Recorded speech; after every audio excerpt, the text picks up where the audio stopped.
अब हम चल रहे उसी परिघटना को समझने, उसी घटनाक्रम को समझने जिस घटनाक्रम ने कांग्रेस को विभाजित कर दिया। वो कौन सी घटनाएं हैं जिसने कांग्रेस में विभाजन को पैदा किया? कैसे इंदिरा बन गई कांग्रेस की पहचान? इस चीज को हम चल रहे हैं जानने और समझने।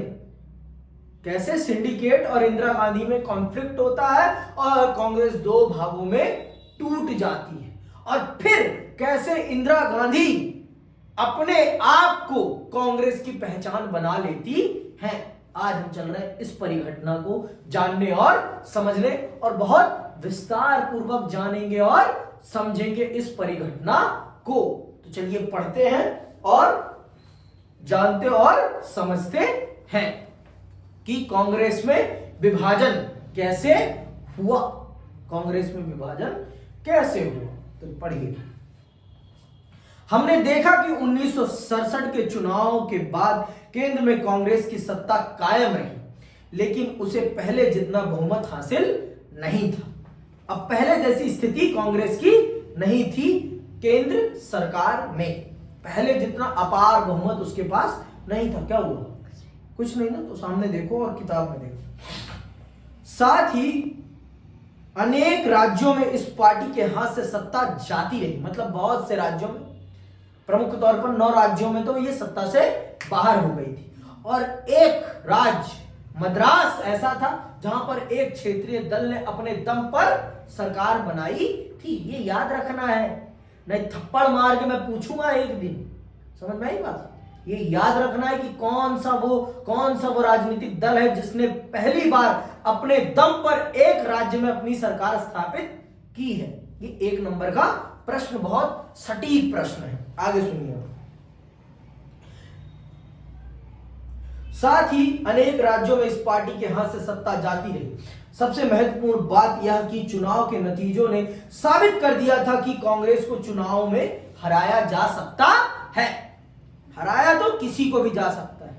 तो इन चुनावी नतीजों ने यह साबित और प्रमाणित कर दिया था कि अगर विपक्ष एकजुट हो जाए तो कांग्रेस को हराया जा सकता है, कांग्रेस को सत्ता से बाहर किया जा सकता है। लेकिन अपने बटे हुए वोटों को एकजुट करना पड़ेगा। अपने बटे हुए वोटों को अगर हम एकजुट नहीं कर पाएंगे तो हम कांग्रेस को नहीं हरा पाएंगे, और अगर हमने अपने बटे हुए वोटों को एकजुट कर लिया तो हम कांग्रेस को हराने में सफल हो जाएंगे। कांग्रेस को सत्ता से बाहर करने में सफल हो जाएंगे, और इसका राज्यों में उन्होंने परिणाम भी देख लिया। 9 राज्यों में कांग्रेस सत्ता से बाहर हो गई थी। बहरहाल अब भी कांग्रेस का कोई विकल्प नहीं था। कांग्रेस में बनी अधिकतर गैर कांग्रेसी गठबंधन की सरकारें ज्यादा दिनों तक नहीं टिक पाई। इन सरकारों ने बहुमत खोया और उन्हें या तो नए सिरे से गठबंधन बनाना पड़ा अथवा राष्ट्रपति शासन लागू करना पड़ा। लेकिन ये जो गठबंधन की सरकारें बनी ये लंबे समय तक चल नहीं पाई। इंटरनल कलह के कारण, अपने अलायंस में इंटरनल कॉन्फ्लिक्ट के कारण, या अलायंस टूट गया, या फिर कुछ कारणों से इन्हें अपने गठबंधन को रीयूनाइट करना पड़ा। किन्हें? इन गठबंधन की सरकारों को, या फिर बहुत सारे राज्यों में राष्ट्रपति शासन लागू कर दिया गया। तो इस प्रकार से यह तो प्रमाणित हो गया कि कांग्रेस को हराया जा सकता है। सही तकनीक, सही प्रकार, सही तरीके से अगर चला जाए, काम किया जाए तो कांग्रेस को हराना असंभव नहीं है। बहुत आसान है, बहुत आसान है, और आसानी से हराया भी जा सकता है। बस काम करने की जरूरत है, बस काम करने की जरूरत है सही तरीके से। अगर सही तरीके से काम कर दिया जाए तो किसी को भी हराया जा सकता है। ठीक है भाई? कोई दिक्कत, कोई चुनौती होगी भी तो कोई दिक्कत नहीं। आगे सुनिए। इंदिरा बनाम सिंडिकेट। इंदिरा बनाम सिंडिकेट। आप जानते हैं सिंडिकेट कौन है? सिंडिकेट वो कांग्रेस का धड़ा है, कांग्रेस के अंदर ही एक कांग्रेस का धड़ा है जो कांग्रेस के वरिष्ठ नेताओं का गुट है, जिनके, कह सकते हैं आप, जिनके कंट्रोल में कांग्रेस चलती थी उस समय उनको सिंडिकेट कहा जाता था। तो कैसे सिंडिकेट, और जिस सिंडिकेट के दम पर इंदिरा गांधी प्रधानमंत्री बनती हैं, उसी सिंडिकेट से उनका कॉन्फ्लिक्ट कैसे हो जाता है, आइए इस बात को जानते हैं और समझते हैं बहुत विस्तार पूर्वक। तो चलिए पढ़िए। इंदिरा गांधी को असली चुनौती विपक्ष ने नहीं बल्कि खुद अपनी पार्टी के भीतर से ही मिली। उन्हें सिंडिकेट से निपटना पड़ा, क्योंकि सिंडिकेट के बिना सहयोग के इंदिरा गांधी के लिए सरकार चलाना बहुत मुश्किल था, क्योंकि ये लोग पूरी पार्टी पर अपना होल्ड रखते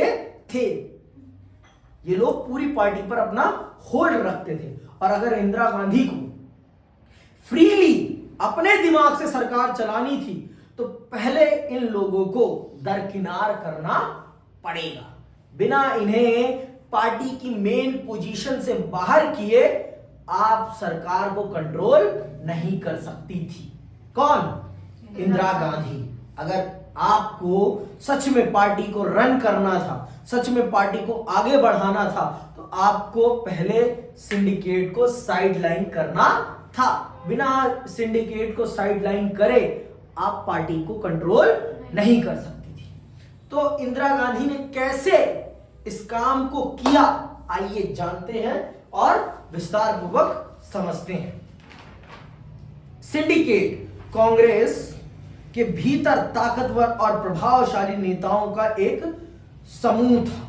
ठीक है, यह विस्तार पूर्वक सिंडिकेट के बारे में लिखा है, आप इसको पढ़ सकते हैं विस्तार पूर्वक। चलिए मैं भी पढ़ देता हूं थोड़ा सा। क्या है सिंडिकेट, मैं थोड़ा सा आपको बता देता हूं इसके बारे में। ठीक है, कांग्रेसी नेताओं के एक समूह को अनौपचारिक तौर पर सिंडिकेट के नाम से इंगित किया जाता था। इस समूह के नेताओं का पार्टी के संगठन पर नियंत्रण था। सिंडिकेट के अगुवा मद्रास प्रांत के भूतपूर्व मुख्यमंत्री और फिर कांग्रेस पार्टी के अध्यक्ष रह चुके के कामराज थे। भूतपूर्व मद्रास के मुख्यमंत्री और कांग्रेस अध्यक्ष के कामराज थे। इसके कर्ता धर्ता किसके? सिंडिकेट के। ठीक है, ये कोई ऑफिशियल गठबंधन नहीं है कांग्रेस में, अनौपचारिक, मतलब वो लोग जो लोग कांग्रेस पर अपना होल्ड रखते थे वो लोग अपने आप को एक सिंडिकेट कहते थे। ठीक है, सिंडिकेट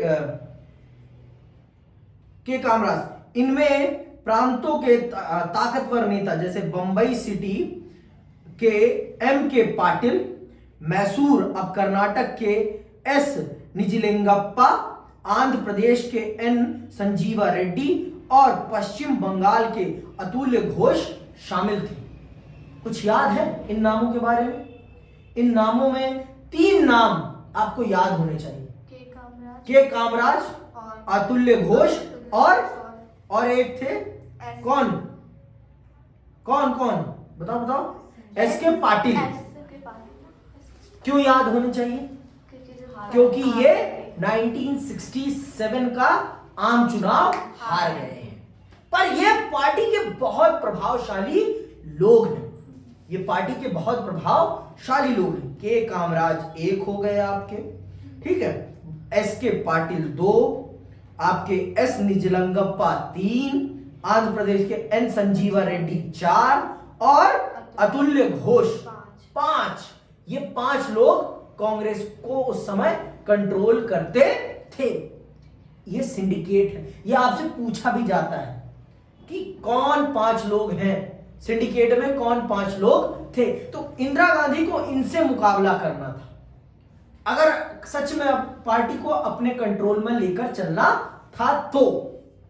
समझ में आई बात? अगर इंदिरा गांधी को वास्तविक तौर पर, और मैं आप सबसे दरख्वास्त कर रहा हूं कि आप सब इन सब चीजों को, ये जो बॉक्स हैं छोटे छोटे, इनको पढ़ के जाइएगा, बिना पढ़े इनको मत जाइएगा, क्योंकि ये पेपर में आते हैं। 1 नंबर का प्रश्न यहां से भी दे दिया जाता है और फिर आप कहोगे भैया हमें तो पढ़ाया ही नहीं था। हमें पढ़ाया नहीं, आपने किताब को पढ़ा नहीं था, आप ये कहिए ना।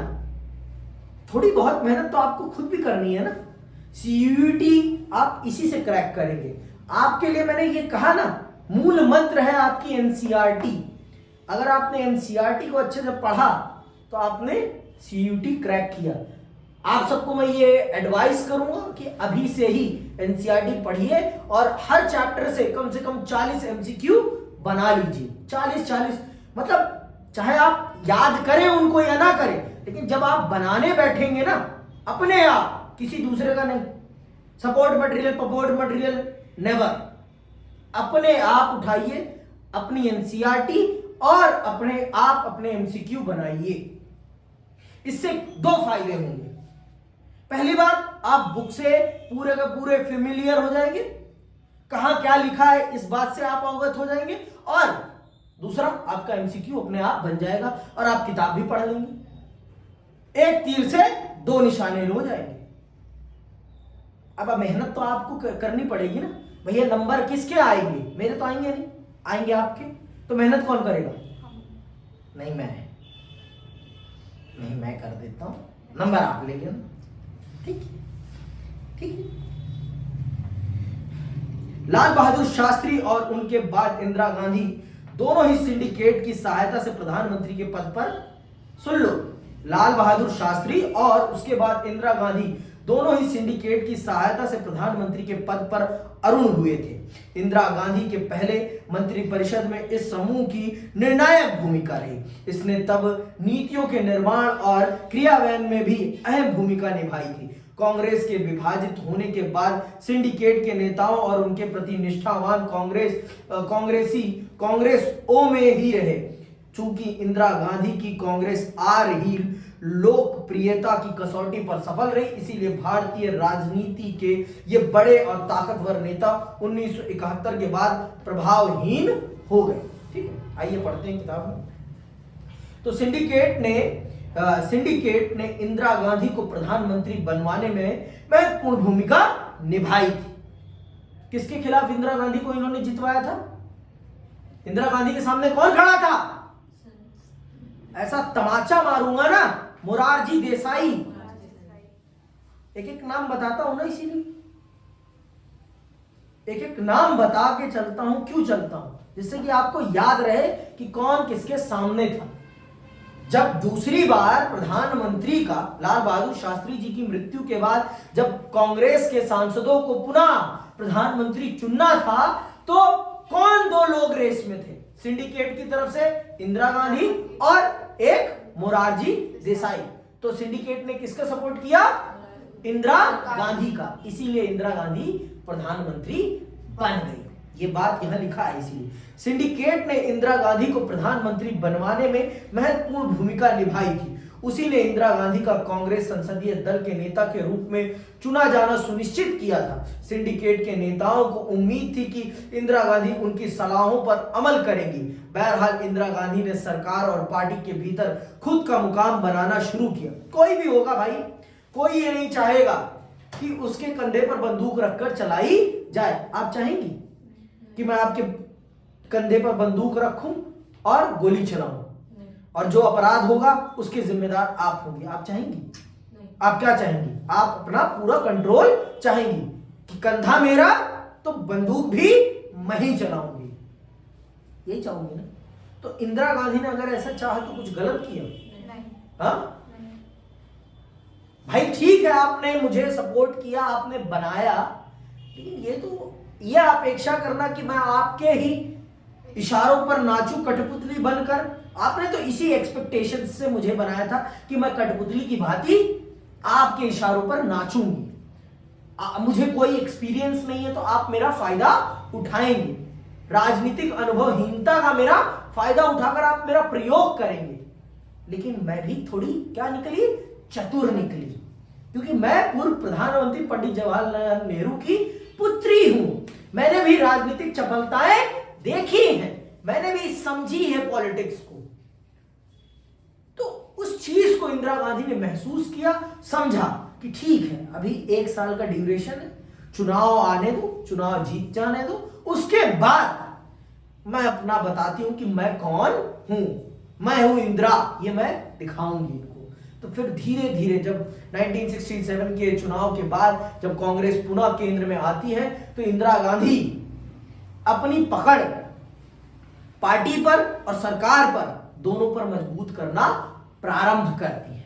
और यही बात सिंडिकेट को खटकने लगती है कि ये लड़की जिसको हमने उंगली पकड़ के कुर्सी पे बिठाया, वही लड़की आज हमारे खिलाफ खड़ी हो रही है, हमसे बगावत कर रही है, हमसे बगावत कर रही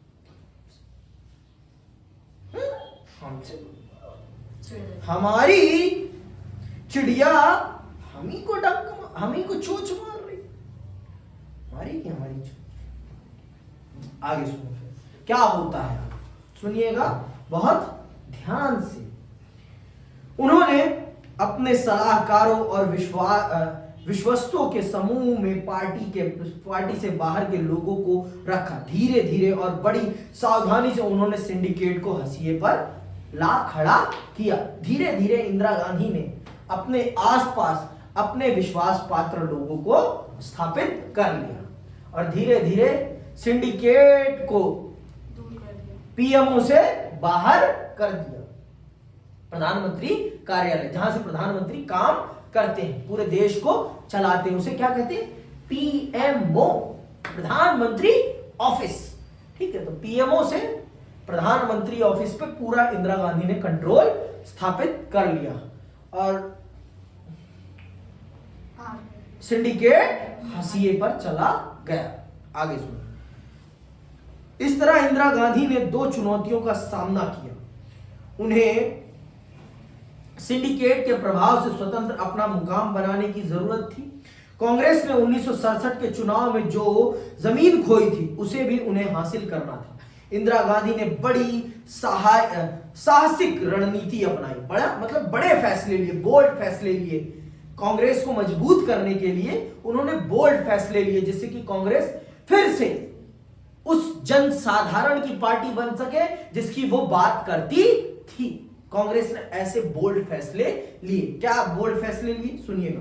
उन्होंने एक साधारण से सत्ता संघर्ष को विचारधारात्मक संघर्ष में बदल दिया।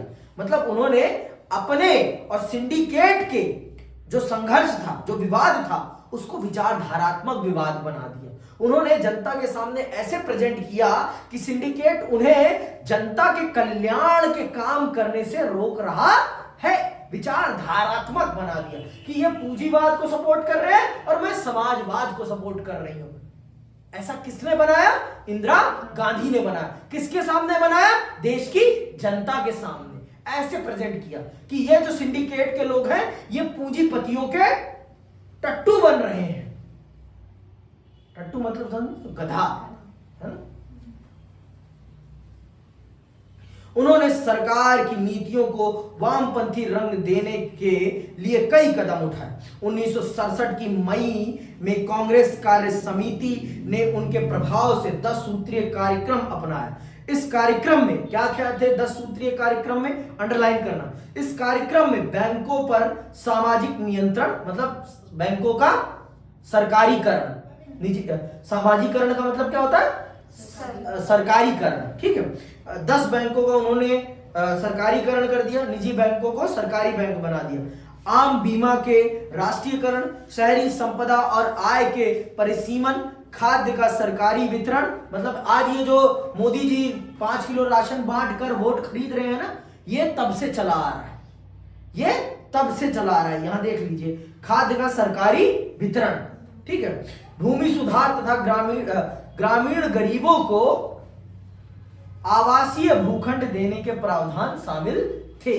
जो आज माननीय प्रधानमंत्री जी प्रधानमंत्री आवास योजना चला रहे हैं, वो तब से चली आ रही है।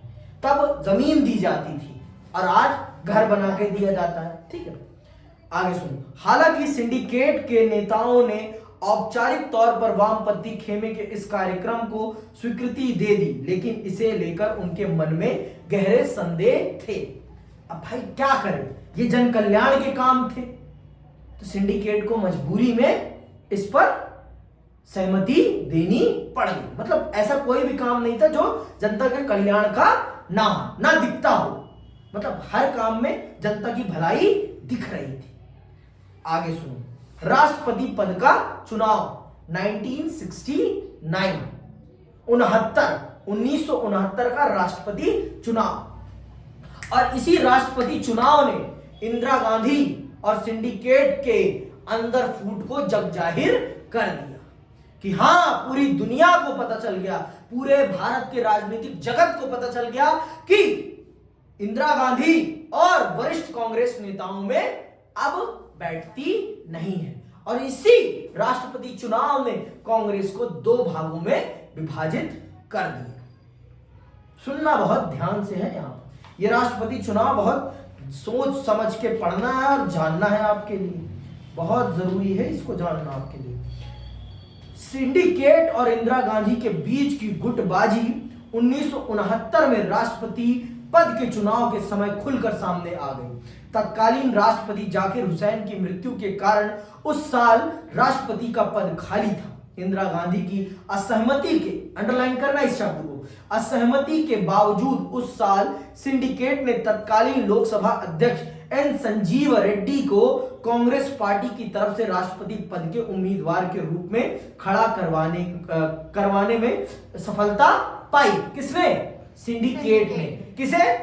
एन संजीवा रेड्डी को, जो उस समय लोकसभा स्पीकर थे, लोकसभा अध्यक्ष, मतलब स्पीकर अध्यक्ष एक ही बात, ठीक। और इनको राष्ट्रपति नहीं बनाना चाहती थी कौन? इंदिरा गांधी। किसको? एन संजीवा रेड्डी को। पर सिंडिकेट ने इनको राष्ट्रपति पद का उम्मीदवार बनाने में सफलता प्राप्त कर ली। ठीक, आगे सुनो अब क्या होता है। एन संजीवा रेड्डी से इंदिरा गांधी की बहुत दिनों से राजनीतिक अनबन चली आ रही थी। ऐसे में इंदिरा गांधी ने भी हार नहीं मानी। उन्होंने तत्कालीन उपराष्ट्रपति वीवी गिरी को बढ़ावा दिया कि वे एक स्वतंत्र उम्मीदवार के रूप में राष्ट्रपति पद के लिए अपना नामांकन भरे। तो इंदिरा गांधी ने भी हार नहीं मानी। कान ऐसे नहीं पकड़ा गया तो कान ऐसे पकड़ने की पूरी रणनीति बना ली कि अब मैं नहीं चाहती तो यह व्यक्ति देश का राष्ट्रपति नहीं बनेगा। और उन्होंने उस समय के तात्कालिक उपराष्ट्रपति वीवी गिरी जी को स्वतंत्र तौर पर राष्ट्रपति पद के उम्मीदवार के लिए खड़े होने के लिए प्रोत्साहित किया। पीछे से खड़े होइए, आपको जिताना मेरा काम है, मेरी जिम्मेदारी है कि आप जीतेंगे। और एन संजीवा रेड्डी नहीं जीतेंगे। ऑफिशियल कांग्रेस के ऑफिशियल कैंडिडेट होते हुए भी वो नहीं जीतेंगे, ये मैं आपको गारंटी देती हूं। किसने कहा? इंदिरा गांधी ने कहा। किसको कहा? वीवी गिरी को कहा, उस समय के उपराष्ट्रपति को कहा। आगे सुनिए। इंदिरा गांधी ने 14 अग्रणी बैंकों के राष्ट्रीयकरण और मतलब 14 प्राइवेट बैंकों का उन्होंने राष्ट्रीयकरण कर दिया। भूतपूर्व राजा महाराजाओं को प्राप्त विशेषाधिकार यानी प्रिवी पर्स को समाप्त करने जैसी कुछ बड़ी और जनप्रिय नीतियों की घोषणा भी की। समझ में आई बात? प्रिवी पर्स समाप्त कर दिए। जो राजा महाराजाओं को मुफ्त का पैसा मिल रहा था वो मुफ्त का पैसा मिलना बंद हो गया। और 14 निजी बैंकों का उन्होंने राष्ट्रीयकरण कर दिया, मतलब सरकारी बैंक बना दिए। ठीक है। उस वक्त मोरारजी देसाई देश के उप प्रधानमंत्री और वित्त मंत्री थे। उपयुक्त दोनों मुद्दों पर प्रधानमंत्री और उनके बीच गहरे मतभेद उभरे और इसके परिणाम स्वरूप मोरारजी ने सरकार से किनारा कर लिया। वैसे भी मोरारजी देसाई प्रधानमंत्री इंदिरा गांधी को पसंद नहीं करते थे। ठीक, आगे सुनो। गुजरे वक्त में भी कांग्रेस के भीतर इस तरह के मतभेद उठ चुके थे, लेकिन इस बार मामला कुछ अलग ही था। दोनों गुट चाहते थे कि राष्ट्रपति पद के चुनाव में ताकत को आजमा ही लिया जाए कि कौन ताकतवर है, कौन है असली कांग्रेस, किसका है कांग्रेस पे असली होल्ड। इस चीज का फैसला हो ही जाए राष्ट्रपति के चुनाव में।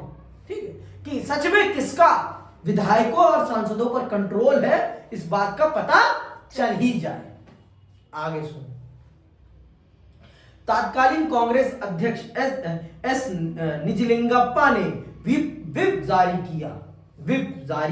किया कि सभी कांग्रेसी सांसद और विधायक पार्टी के आधिकारिक उम्मीदवार संजीवा रेड्डी को वोट डालें। इंदिरा गांधी के समर्थक गुट ने अखिल भारतीय कांग्रेस कमेटी की विशेष बैठक आयोजित करने की याचना की, लेकिन उनकी यह याचना स्वीकार नहीं की गई। वीवी गिरी का छिपे तौर पर समर्थन करते हुए इंदिरा गांधी ने खुलेआम अंतरात्मा की आवाज, अंडरलाइन कर लो, खुलेआम अंतरात्मा की आवाज पर वोट डालने को कहा। इंदिरा गांधी ने खुलेआम मंच से आह्वान कर दिया कि आप अपने सांसदों और विधायकों को यह कह दिया कि आप अपने अंतरात्मा की आवाज पर वोट डालें। जिसको आपकी अंतरात्मा कहती है कि यह देश का राष्ट्रपति होना चाहिए, उसे आप चुने।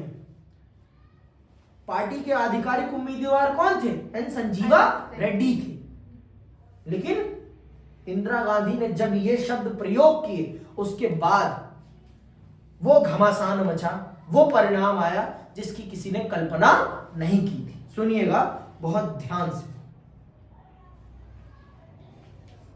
इसका मतलब यह था कि कांग्रेस के सांसद और विधायक अपनी मन मर्जी से किसी भी उम्मीदवार को वोट डाल सकते थे।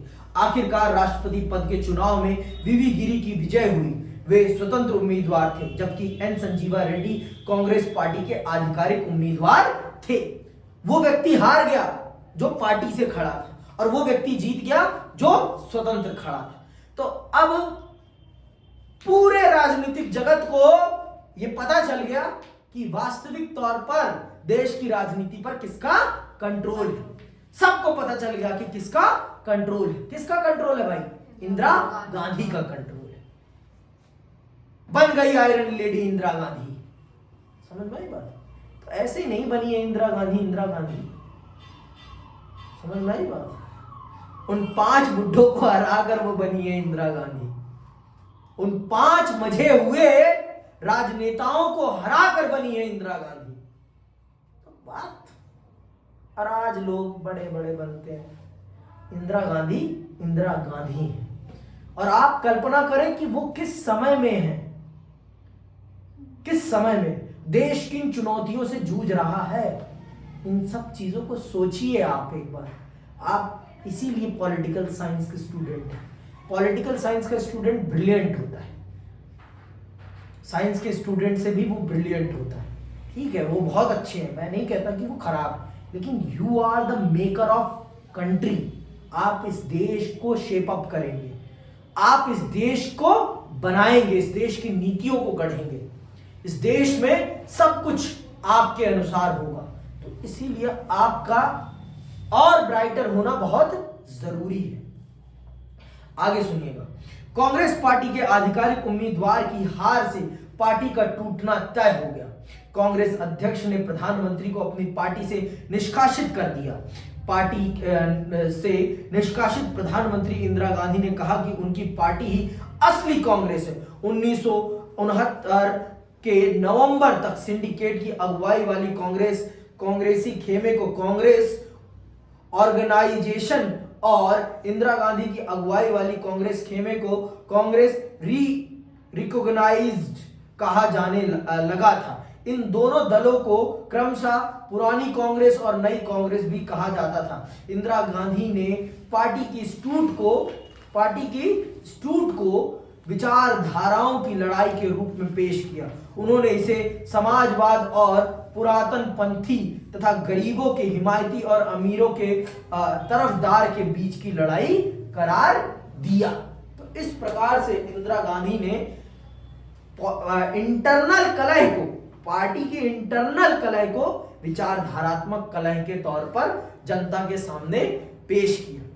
अमीर बना गरीब, इस लड़ाई को अमीर बना गरीब बना दिया इंदिरा गांधी ने, और इस प्रकार से उन्होंने पेश किया जिससे कि जनता की सिंपैथी उनके साथ जुड़ सके। और फिर एक समय के बाद वो इस्तीफा देंगी। फिर देश में चुनाव होगा 1971 का, जिसमें टेस्ट होगा, लिटमस टेस्ट होगा कि who is the real Congress. और फिर क्या होता है ये हम अगली क्लास में जानेंगे। इसी के साथ आज की क्लास के लिए मैं यहीं आपसे विदा लेता हूं। जय हिंद, जय भारत।